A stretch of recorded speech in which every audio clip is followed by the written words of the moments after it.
उस रात जब बाइबल में लिखा परमेश्वर ने अपने चेलों को बरबस नाव पे चढ़ा के भेज दिया, और जब वहां पे कोई नाव नहीं थी, बाइबल में लिखा जब परमेश्वर पानी पे चल के जा रहे थे, जब चेलों ने देख के वो डर गए, उन्होंने बोला ये भूत है। और बाइबल में लिखा पतरस ने जब परमेश्वर को बोला अगर परमेश्वर तू ही है तो मैं तेरे पास पानी पे चल के आना चाहता हूं। और बाइबल में लिखा जब परमेश्वर ने कहा पतरस कम आजा, और बाइबल में लिखा पतरस पानी पे चलने लगा, और जब फिर उसने उन पानी की बड़ी बड़ी लहरों को अपनी ओर आते देखा, अपने विरुद्ध आते देखा, बाइबल में लिखा वो डर गया और उसने परमेश्वर की दुहाई दी और वो डूबने लगा। और परमेश्वर ने इमीडिएटली क्विकली उसे उठाया, उसे बाहर निकाला और बोला तूने क्यों शक किया। हालेलुया। परमेश्वर की प्रेजेंस में पतरस डूबने लग गया। चाहे परमेश्वर की प्रेजेंस वहां थी, लेकिन फिर भी पतरस डूबने लग गया। चाहे परमेश्वर की हुजूरी वहां थी, लेकिन फिर भी उस डर ने पतरस को मजबूर कर दिया कि वो डूब जाए। तूने क्यों शक किया? तूने क्यों डाउट किया?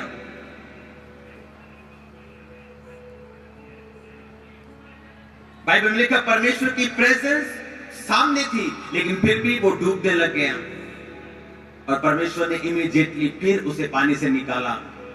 जब आप यूसुफ की स्टोरी पढ़ते हैं, बाइबल में लिखा उसके भाइयों ने उसे बेच दिया। जब उसे बेचा पोतीफर के घर में जब वो गया, बाइबल में लिखा यहोवा उस यूसुफ के साथ था। जिस काम को वो करता था परमेश्वर उसके संग था। जिस जगह वो गया उसके कारण, यूसुफ के कारण उसके मालिक को परमेश्वर ने ब्लेस किया। उसके सारी चीजों को, सारे घराने को, सब चीजों को, जो अंदर जो बाहर थी, परमेश्वर ने उसे आशीषित किया।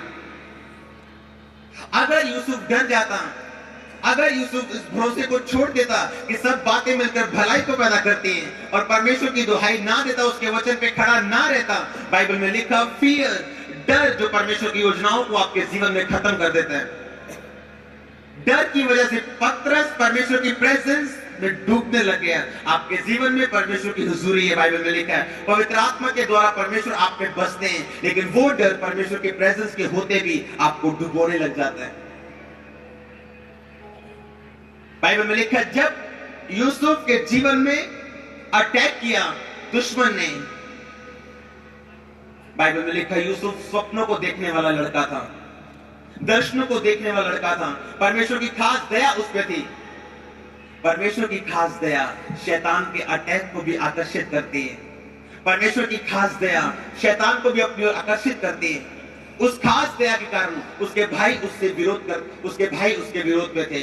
उस खास दया के कारण उसके भाई उसके खिलाफ थे। उस खास दया के कारण उसके भाई उससे जेलसी करते थे, और उसी जेलसी के कारण उन्होंने उसे उस गड्ढे में फिकवा दिया। और बाइबल में लिखा परमेश्वर ने उस गड्ढे से उसको बाहर निकालते हुए उसको मिस्र में भेजा, उसकी अगुवाई की। जहां जहां भी बाइबल में लिखा यूसुफ गया। जब आप उत्पत्ति 39 उसकी 1 से 5 आयत और फिर 19 से 22 आयत में पढ़ेंगे, बाइबल में लिखा जब यूसुफ पोतीफर के घर में था, परमेश्वर ने उस घराने को आशीष दी। बाइबल में लिखा जब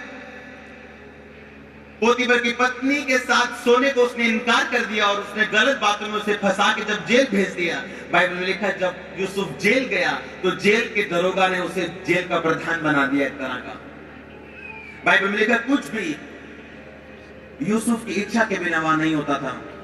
उस जेल में कुछ भी यूसुफ की इच्छा के बिना नहीं होता था। बाइबल में लिखा एक अनकंडीशनल फेवर जो यूसुफ के ऊपर आ चुका था। उसका कारण यह था परमेश्वर में अड़े और खड़े रहना।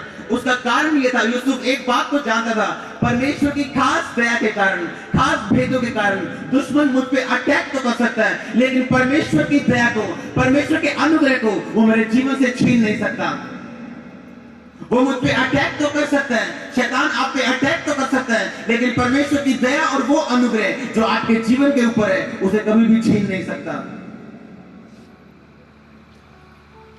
शैतान ने यूसुफ पे अटैक तो जरूर किया, उसे पहले गड्ढे में, गड्ढे के बाद उसे पोतीफर के घर में, उसके बाद उसे जेल में जब पहुंचा दिया, लेकिन जहां जहां वो गया परमेश्वर की दया और परमेश्वर के अनुग्रह ने उसका साथ नहीं छोड़ा।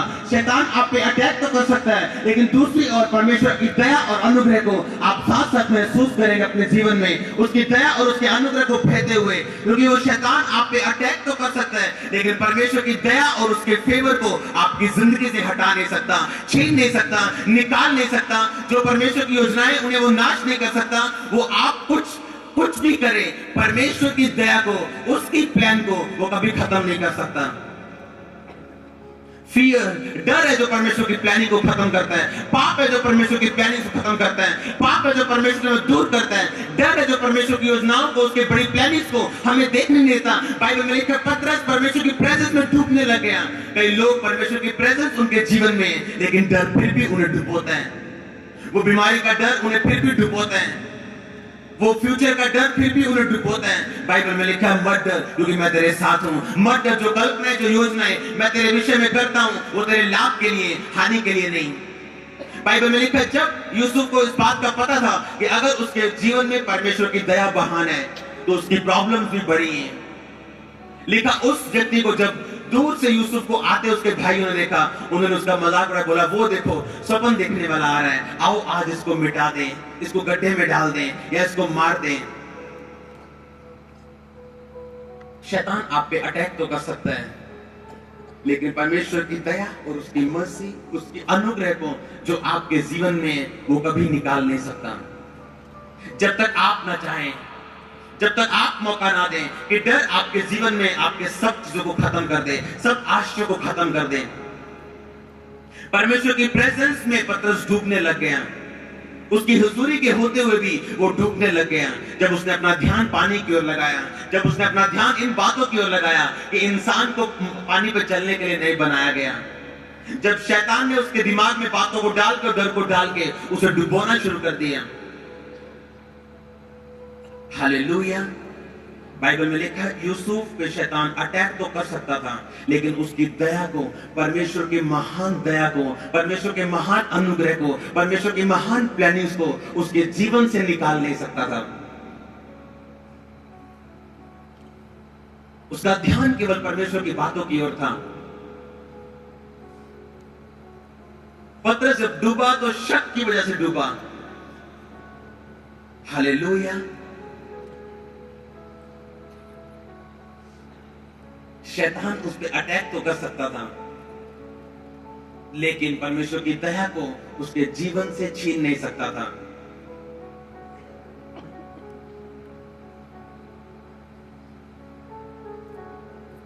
जो आपका रोल है उसे परमेश्वर नहीं निभाएंगे। जो परमेश्वर का है उसे आप निभा नहीं सकते। जो आपका काम है उसे परमेश्वर नहीं करेंगे। जो परमेश्वर का काम है उसे आप कर नहीं सकते। एक बार परमेश्वर का एक बहुत बड़ा दास प्रार्थना कर रहा था। प्रार्थना करते करते परमेश्वर उसके सामने आ गए और परमेश्वर ने उसे आने वाली बातों को बताना शुरू कर दिया, आने वाले भेदों को बताना शुरू कर दिया, और उसने अपनी कॉपी पे उसे लिखना शुरू कर दिया। जब उसने अपनी कॉपी पे उसे लिखना शुरू किया, एक शैतान बंदर के रूप में उसके सामने आया और उसने शोर मचाना शुरू कर दिया। जब उसने शोर मचाना शुरू किया, उसे यीशु मसीह की आवाज सुननी बंद हो गई। यीशु मसीह कुछ बोल तो रहे थे, लेकिन उसके कानों में वो आवाज क्लियर नहीं पहुंच रही थी, जिसकी वजह से वो सारा मैसेज मिस हो रहा था। और वो परमेश्वर का दास ये सोच रहा था कि परमेश्वर इस शैतान को दूर क्यों नहीं हटाते, वो इस शैतान को भगाते क्यों नहीं, वो इस शैतान को दूर क्यों नहीं करते। परमेश्वर के सामने ये शैतान डिस्टर्बेंस पैदा कर रहा है और परमेश्वर का मैसेज मेरे तक पहुंचने नहीं दे रहा। तब ये परमेश्वर कहाँ है, वो परमेश्वर इस शैतान को दूर क्यों नहीं करते। ये चलता रहा। थोड़ी देर के बाद वो परमेश्वर का दास गुस्से में आ गया और उस शैतान को बोला, शैतान भाग जा यीशु मसीह के नाम में।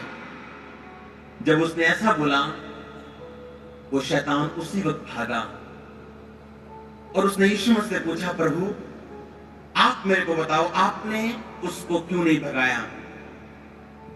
परमेश्वर ने कहा, जब मैं मुर्दों में से जी उठा, जब मैंने मौत को जीता, तो मैंने अपना सारा अधिकार अपनी चर्च को दे दिया। अगर अब चर्च कुछ नहीं करेगी तो मैं कुछ नहीं करूंगा।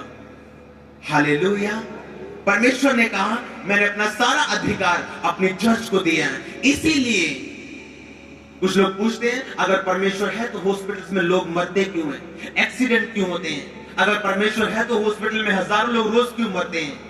परमेश्वर है इसीलिए उसने आपको कहा जाओ और जाओ और जाओ और जाओ और जाओ और सुसमाचार सुनाओ, जाओ और बताओ मैं जी उठा हूं, जाओ और बताओ मेरे कोड़े खाने से तुम जगह हो चुके हो। इसीलिए परमेश्वर ने कहा जाओ अब ये तुम्हारी जिम्मेवारी है, मैंने सब कुछ पूरा किया, कंप्लीट कर दिया, अब मैं तुम्हें जिम्मेवारी देता हूं, अब मैं तुम्हें ये काम देता हूं, अब मैं तुम्हें ये मिशन देता हूं, अब मैं तुम्हें ये जिम्मेवारी देता हूं। जाओ और सब जातियों को चेला बनाओ, जाओ सब बातों को मानना सिखाओ, जाओ और सब हुक्मों को मानना सिखाओ, जाओ और जो शुरू से लेके अंत तक मैंने तुम्हें बातें बोली हैं उन्हें मानना सिखाओ। देखो मैं जगत के अंत तक तुम्हारे साथ रहूंगा, युगों युगों तक मैं तुम्हारे साथ रहूंगा। अब ये चर्च का काम है, अब ये तुम्हारा काम है, अब ये मेरा काम है। परमेश्वर की प्रेजेंस को लेके जाना, परमेश्वर की हजूरी को लेके जाना, परमेश्वर की ताकत को लेके जाना। अगर आप कुछ नहीं करेंगे परमेश्वर कुछ नहीं करेगा। अगर आप शैतान को देखते देखते परमेश्वर की दया की आस में आगे ऊपर देखेंगे तो परमेश्वर नीचे देखेगा आपकी तरफ। क्योंकि बाइबल में लिखा उसने आपको अधिकार दिए, लिखा जब वो मुर्दों में से जी उठा उसने चर्च को बोला जो तू बांधेगा मैं बांध दूंगा, तू खोलेगा मैं खोल दूंगा।